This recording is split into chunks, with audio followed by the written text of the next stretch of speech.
বালি ডাম্পিং গ্রাউন্ডে অবস্থান বিক্ষোভ। ঠিকাদারের অধীনস্থ চুক্তিভিত্তিক সাফাই কর্মীদের আন্দোলন চলছে 3 দিন ধরে।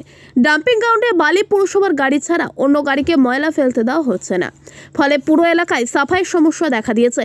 বিভিন্ন এলাকার মানুষজন জানাচ্ছেন অনিয়মিতভাবে সাফাই হচ্ছে, রাস্তায় আবর্জনা জমে দুর্গন্ধ ছড়াচ্ছে। আন্দোলনকারীরা জানান প্রায় 170 জন কর্মচারী দুটি ঠিকাদারের অধীনে কাজ করেন, তাদের পিএফ সহ অন্যান্য সুবিধা দেওয়া হতো, কিন্তু গত 1 ফেব্রুয়ারি নোটিশ দিয়ে কোম্পানির তরফ থেকে জানিয়ে দেওয়া হয়েছে যে নতুন নিয়মে কাজ করতে হবে। সেখানে জানানো হয়েছে নো ওয়ার্ক নো পে বেসিসে কাজ করতে হবে, কোনো ছুটি কিংবা অন্য সুবিধা পাওয়া যাবে না। এরই প্রতিবাদে আন্দোলন, তাদের দাবি পুরনো চুক্তির সুবিধা মতো কাজে নিতে হবে। এই পরিস্থিতিতে বালি পুরসভা সূত্রে জানানো হয়েছে মানুষ যাতে পরিষেবা পায় এবং সাফাই যাতে ঠিকমতো হয় তার জন্য সব রকম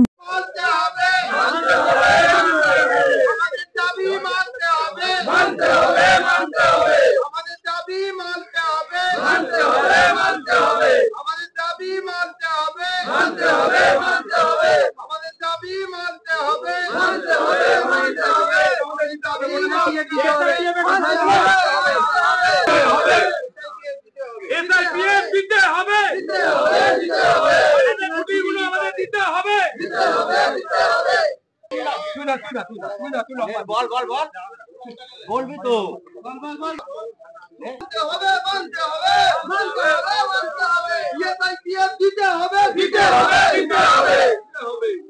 সুমিত্রা, তোমার জবাব দিতে হবে, সুমিত্রা তোমার দিতে হবে, অনিলে ছুটি দিতে হবে।